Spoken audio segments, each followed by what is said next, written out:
Hey everyone, welcome back to English Podcast with Zico. And Sarah, we're so happy you're here with us today. If you want to improve your English without stress or boring lessons, you're in exactly the right place. In this episode, we've got something super practical for your everyday English. So put on your headphones, relax, and let's get started.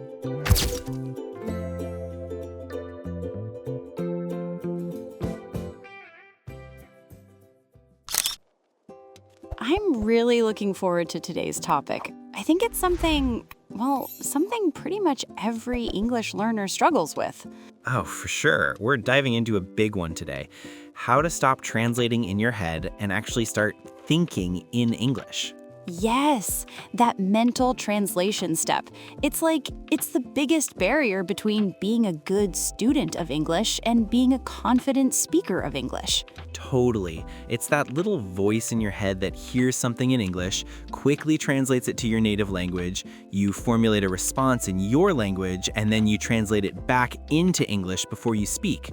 It's exhausting. Exhausting is the right word, and it makes conversations so slow and clunky, You can't keep up with the natural flow of a chat. Right, so the goal is to cut out that middleman, to make English the operating system of your brain, not just an app you have to open and close. So where do we start? How do we break this lifelong habit? Okay, so I think the key is to start really, really small. You don't just flip a switch.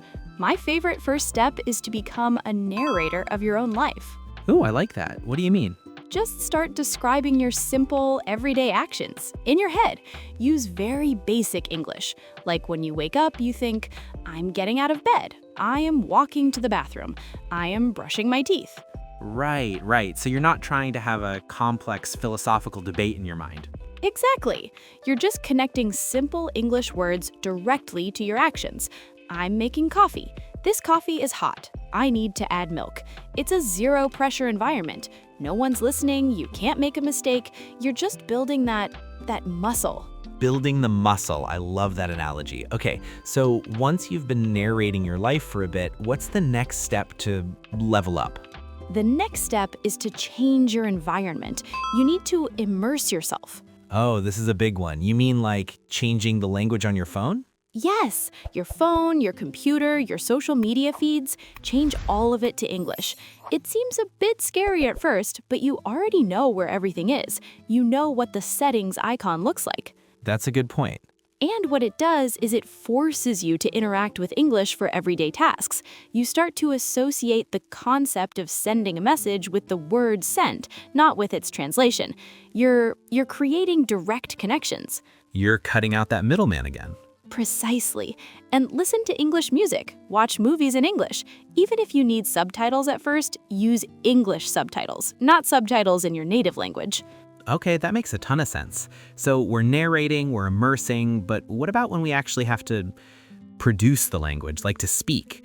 That's when the brain really wants to fall back on translating. For that, I recommend the 1-minute topic challenge. Okay.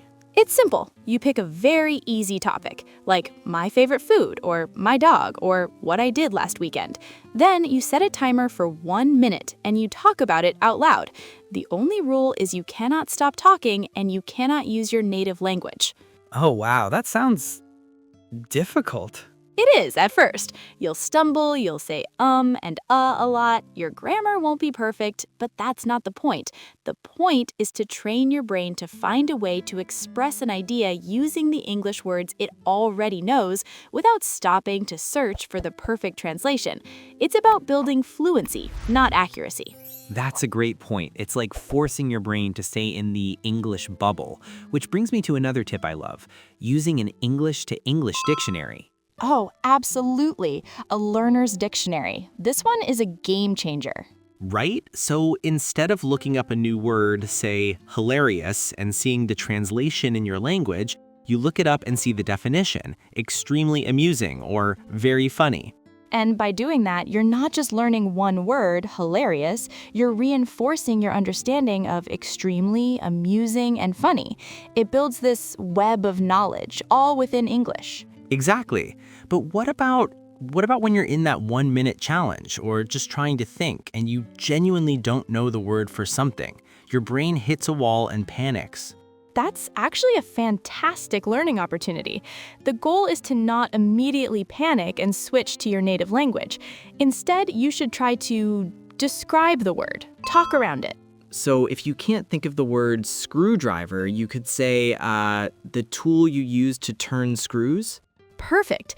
That's a skill called circumlocution, and it's what native speakers do all the time when they forget a word. It keeps the conversation flowing, and again, it forces you to use the English you already have.